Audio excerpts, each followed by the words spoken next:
नमस्कार। आज हम लोग बात करने जा रहे हैं ट्विटर की और ट्विटर के इस्तेमाल की। जैसा कि हम लोग सभी जानते हैं, सोशल मीडिया के एक जाने-माने टूल्स में से जो सबसे ज़्यादा फ़ेमस जो टूल्स होते हैं, उनमें से एक ट्विटर भी होता है। लेकिन सवाल ये है कि हम लोग क्या उसका उतना इस्तेमाल कर पाते हैं जितनी इस्तेमाल के लिए वो बना है? शायद नहीं।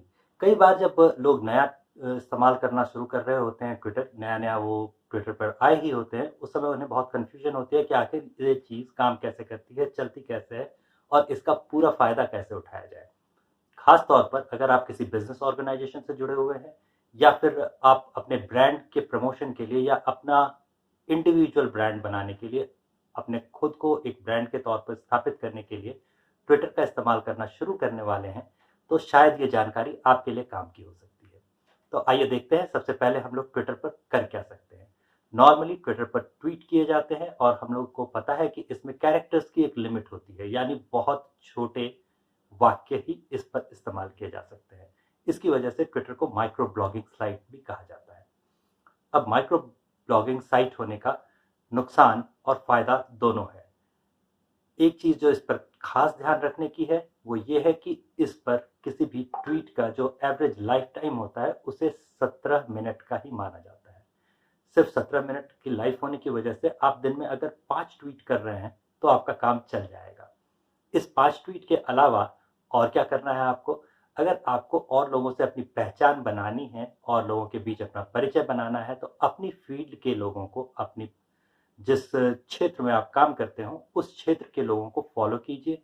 उन्होंने क्या ट्वीट किया है, किस विषय पर ट्वीट किया है, वो देखिए, ताकि आप अपने क्षेत्र में चलने वाले सबसे जो करंट मुद्दे हैं, उनके बारे में आपको पता रह सके, आपकी जानकारी हो सके।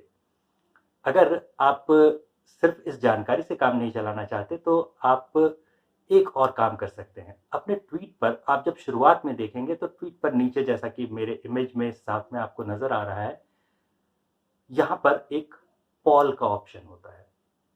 पॉल बिल्कुल चुनाव जैसा है। इसमें आप एक ऑप्शन बटन के ज़रिए कुछ एक विकल्प देते हैं लोगों को, और शुरू में जैसे ही आप इसका इस्तेमाल करना शुरू करेंगे, कोई भी छोटा-मोटा सा, कोई भी साधारण सा सवाल लोगों से पूछेंगे, 2 विकल्प उनको देंगे या 3-4 विकल्प आप उनको देंगे और पूछेंगे कि भई इस सवाल का आप क्या जवाब देना चाहेंगे या इस मुद्दे पर आपकी क्या राय है? तो आप पाएँगे कि भले आपके ट्वीट पर 1 या 2 लाइक आते हों, 1 या 2 लव सिंबल लोग बना करके जाते हों, लेकिन आपके ट्वीट के रिस्पॉन्स हमेशा 7, 8, 10 होने लगे।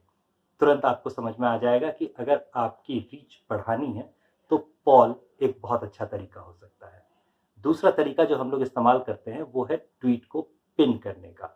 कोई ऐसा इम्पोर्टेंट मुद्दा, मान लीजिए आपने कोई किताब लिखी हो या आपने कोई इम्पोर्टेंट आर्टिकल लिखा हो और उसका लिंक आप अपने ट्वीट के साथ दे रहे हैं, तो आप उस ट्वीट को अपनी प्रोफाइल पर पिन कर सकते हैं।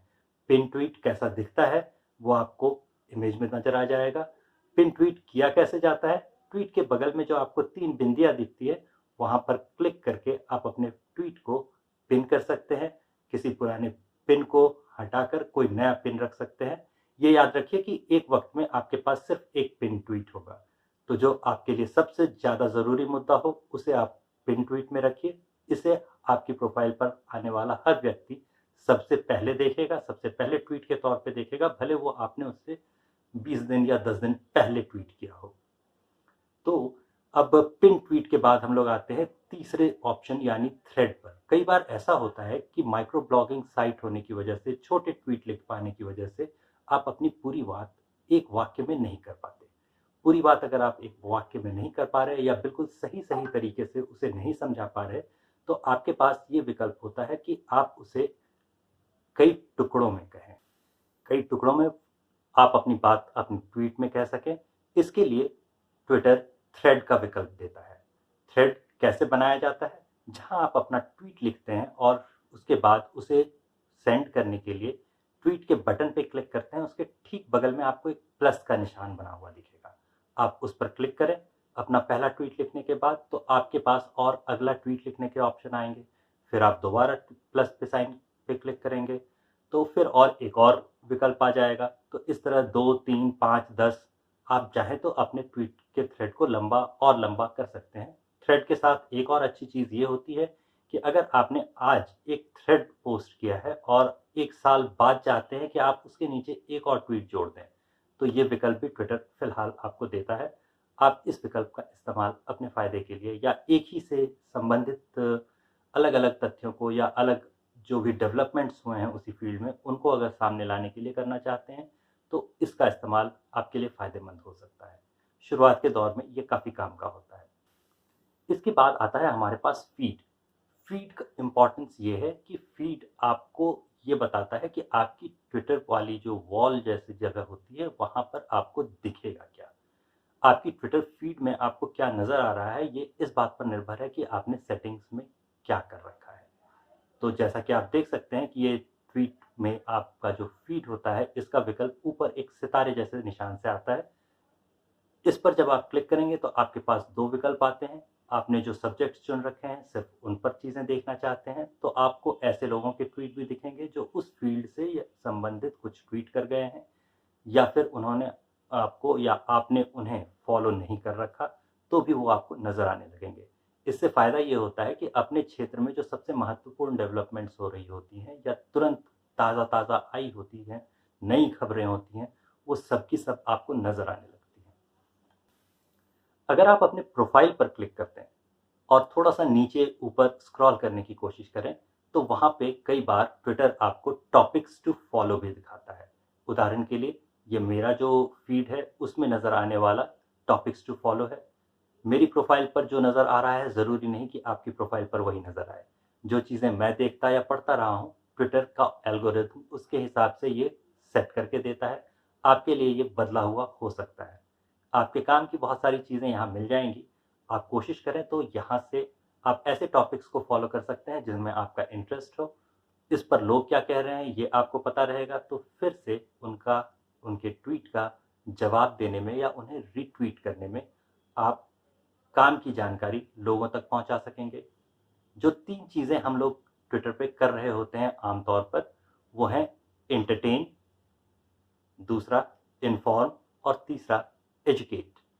तो अगर एंटरटेनमेंट के उद्देश्य से या हँसी-मज़ाक के लहज़े में आपने कुछ लिखा है, उसे भी आप डाल सकते हैं। जो आप एंटरटेनमेंट के हिसाब से फ़ॉलो करना चाहें, उसे भी यहाँ से देख सकते हैं। जहाँ एजुकेट का सवाल आता है, वहाँ पे आप कुछ शिक्षा देने वाली कुछ बातें, कुछ काम की बातें, उसे आप रख सकते हैं। कुछ चीज़ें होती हैं जो इन्फॉर्मेशन होती है, सिर्फ़ जानकारी के लिए होती है, उन चीज़ों को भी आप अपने ट्वीट में अगर शामिल रखेंगे, तो ये आपकी पहुँच को थोड़ा-सा और बढ़ा देगा। हाँ, ये याद रखिए कि ये लगातार करने का काम होता है। ऐसा नहीं है कि आपको पहले ही दिन सफलता मिलने लगेगी, आपको महीने भर बाद सफलता मिलने लगेगी। कई बार या जो आज आप सबसे ज़्यादा नामी-गिरामी हस्तियाँ देखते हैं ट्विटर पर, उन्होंने इसके पीछे साल 2 साल मेहनत की होती है। आप भी अगर 1 आध साल तक मेहनत करते रहें, तभी आपका ब्रांड बनेगा। जैसा ज़मीनी स्तर पर होता है, एक ब्रांड बिल्डिंग में काफ़ी ज़्यादा समय लगता है, वैसा ही यहाँ भी होगा। ब्रांड बिल्डिंग में थोड़ा वक़्त लगेगा, लेकिन कोशिश करते रहिए, ये किया जा सकता है। इसके आगे हम लोग देखते हैं मोर ऑप्शंस।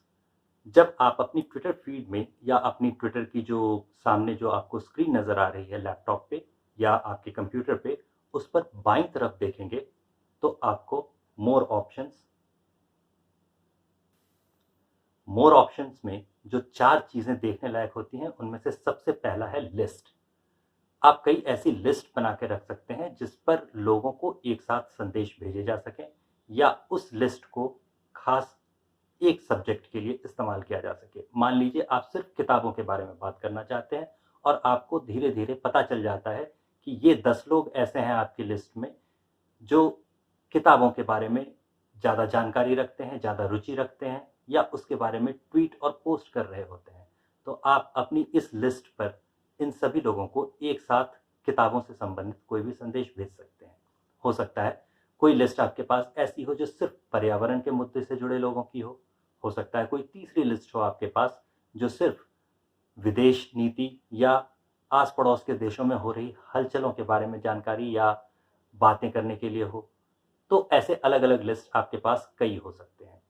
तीसरा, इसी में एक न्यूज़लेटर नाम का ऑप्शन आता है। न्यूज़लेटर ऑप्शन ट्विटर ने हाल में ही शुरू किया है और अगर आप कई बार थ्रेड इस्तेमाल करते हैं तो ट्विटर बीच-बीच में आपको याद भी दिलाता रहता है कि आप न्यूज़लेटर के विकल्प का इस्तेमाल कर सकते हैं। अब जो आखिरी ऑप्शन यहाँ पे मैं आपको बता रहा हूँ वो है एनालिटिक्स। एनालिटिक्स आपको ये बताता है कि आपके ट्वीट की पहुँच कितनी रही। कितने लोगों ने उसे देखा, कितने लोगों ने उससे पढ़कर उस पर रिएक्ट किया, यानी कि या तो वो कमेंट में जवाब दे रहे हैं या रिप्लाई में ट्वीट कर रहे हैं, उसे रिट्वीट कर रहे हैं या फिर उसके लाइक पर क्लिक कर रहे हैं, उसे पसंद कर रहे हैं।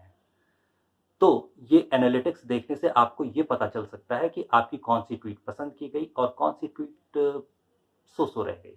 आप चाहें तो बाद में इस एनालिटिक्स के आधार पर अपनी भाषा, अपनी शैली या जो शब्दों का चयन है, उसे बदलने की कोशिश कर सकते हैं। किसी तरह से अपनी बात को ज़्यादा रुचिकर बनाया जा सके और से ज़्यादा लोगों तक पहुँचा जा सके, ये कोशिश भी कर सकते हैं। तो एनालिटिक्स देखना इस वजह से महत्वपूर्ण हो जाता है। आप एनालिटिक्स का भी इस्तेमाल कीजिए। अब हम लोग चलते हैं एडवांस सर्च पर। अपनी स्क्रीन पर, लैपटॉप की या कंप्यूटर की स्क्रीन पर अगर आप दाहिनी तरफ देखेंगे तो ऊपर आपको सर्च का ऑप्शन दिखेगा।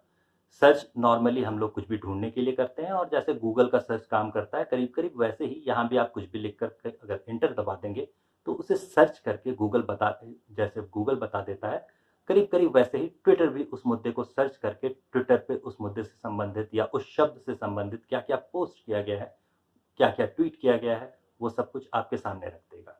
लेकिन यहाँ पर एक एडवांस सर्च का ऑप्शन भी आता है। ये ऑप्शन बहुत आसानी से नहीं खुलता, लेकिन आप इसका इस्तेमाल कर सकते हैं। पहले आपको जो सर्च करना है वो लिखिए और इंटर दबाइए। जैसे ही आप इंटर या रिटर्न की जिसे कहते हैं उसे दबाते हैं तो जो आपके सामने खुलकर स्क्रीन आती है उसमें आपको किनारे ऐसा निशान बना हुआ दिखेगा। इस निशान पर क्लिक कीजिए तो आपके सामने एडवांस सर्च खुल जाएगा। एडवांस सर्च में इतने ज़्यादा विकल्प होते हैं कि उन सब के बारे में एक बार में बताना मुश्किल है। तो शुरुआती कुछ चीज़ें हम लोग देख लेते हैं, जैसे ट्वीट में आपको कौन से शब्द चाहिए, कौन से शब्द नहीं चाहिए, इन सारी चीज़ों को सेट किया जा सकता है। और आप स्क्रॉल करके नीचे जाएँगे तो आपको और ऑप्शंस दिखेंगे, जो ये अब देख रहे हैं। तो आप इन सभी का ऑप्शंस का इस्तेमाल कीजिए और खुद से एक आध बार कोशिश करके देखिए। थोड़े ही समय में आप सीख जाएँगे कि ये एडवांस सर्च का ऑप्शन कैसे काम करता है। काफ़ी पुरानी ट्वीट हो, मान लीजिए अगर आपको याद हो कि प्रधानमंत्री ने बेटी बचाओ के संबंध में कुछ ट्वीट किया था और आपको लड़कियों के मामले पर कुछ लिखना है, कुछ ट्वीट करना है और उसके साथ में आप उसे भी रीट्वीट करना चाहते हैं।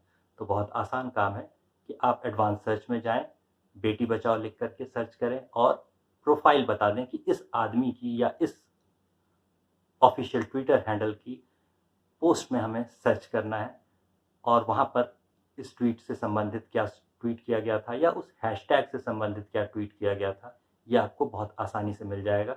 तो कई बार जो आप देखते हैं कि काफ़ी पुराने 2-2 साल, 3-3 साल पुराने ट्वीट लोग लेकर के आ जाते हैं और उनका स्क्रीनशॉट लगाते हैं, तो वो इसी तरीके से होता है। अब जो हमारा अगला ऑप्शन है वो है कार्ड्स। कार्ड्स साधारण लोगों के लिए नहीं होता।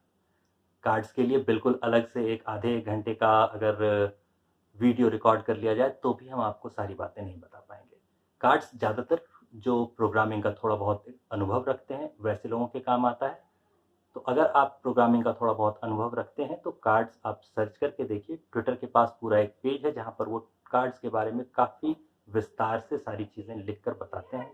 आप चाहें तो उसे देख सकते हैं। अब हम लोग चलते हैं प्रोफ़ाइल और इमेजेस पर।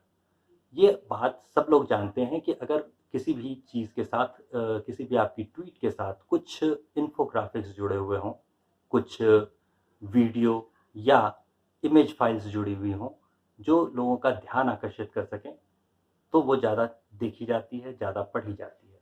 इसके अलावा जो हम लोग बहुत अच्छी तरह जानते हैं वो ये है कि एक तस्वीर 1000 शब्दों के बराबर होती है।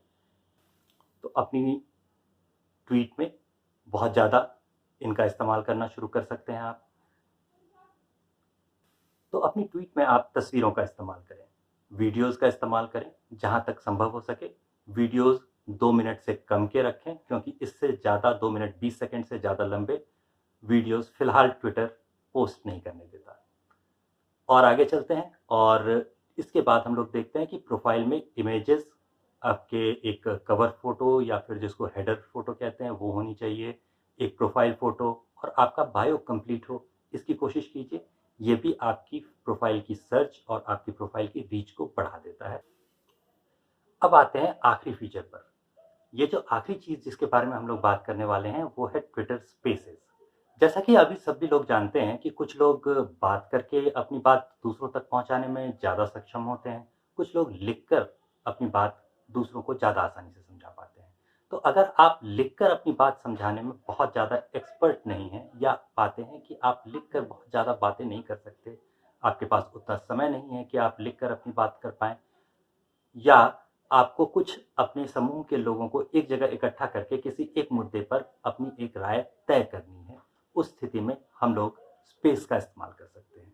स्पेस बिल्कुल वैसा है जैसा हम लोग चौपाल को कहते हैं या फिर कोई चाय की दुकान। तो यहाँ बैठकर जैसे सारे लोग गप मार रहे होते हैं और एक ही मुद्दे पर सभी लोग बात कर रहे होते हैं थोड़ी देर तक, फिर थोड़ी देर में मुद्दा हो सकता है थोड़ा बदल भी जाए, ऐसा हो सकता है। तो ऐसी जगह होती है स्पेस। यहाँ पर आपकी आवाज़ ट्रांसफ़र होती है, एक कमरे जैसी जगह होती है जहाँ पर सभी लोगों को बोलते हुए आप सुन सकते हैं। कोई मॉडरेटर होता है जो कि सारी बातों को, कौन कब बोलेगा, इन सारी बातों को तय कर रहा होता है। तो इसका इस्तेमाल आप कर सकते हैं। मान लीजिए अगर आपका कोई एनजीओ है या फिर आपका कोई ग्रुप है जो कोई एक मुद्दा उठाकर सिर्फ़ उस मुद्दे पर कुछ एक्टिविज़्म कर रहा है, कोई बदलाव लाने की कोशिश कर रहा है, तो ऐसी स्थिति में आप स्पेस का इस्तेमाल कीजिए। अपने जान-पहचान के और कुछ अनजाने लोगों को भी वहाँ आने का मौका दीजिए, बोलने का मौका दीजिए। उस बातचीत से जो हल निकल कर के आता है या जो बातें सामने आती हैं, उनको फिर आप ट्वीट में लिख कर भी और लोगों तक पहुँचा सकते हैं। साथ ही एक ही मुद्दे पर कई लोगों के विचार क्या थे, ये जानने का भी आपको फ़ौरन मौका मिल जाता है। तो ये थी अभी के मुख्य चीज़ों की बात। ट्विटर पे जैसे हम लोग ने अभी बात की, ऐसे ही हमने स्टोरी टेलिंग पर भी एक वीडियो बना रखा है। आप चाहें तो पीछे जाकर उसे देख सकते हैं और ये समझ सकते हैं कि सूखे आंकड़ों के बजाय कहानियों में अपनी बात कैसे रखी जाए ताकि वो ज़्यादा से ज़्यादा लोगों तक पहुँच सके। अगर आपको वीडियो पसंद आया हो, तो हम उम्मीद करेंगे कि आप हमारे वीडियो को लाइक ज़रूर कर दें और हाँ, चैनल फ़ॉलो कर लें तो और भी अच्छा रहेगा। धन्यवाद।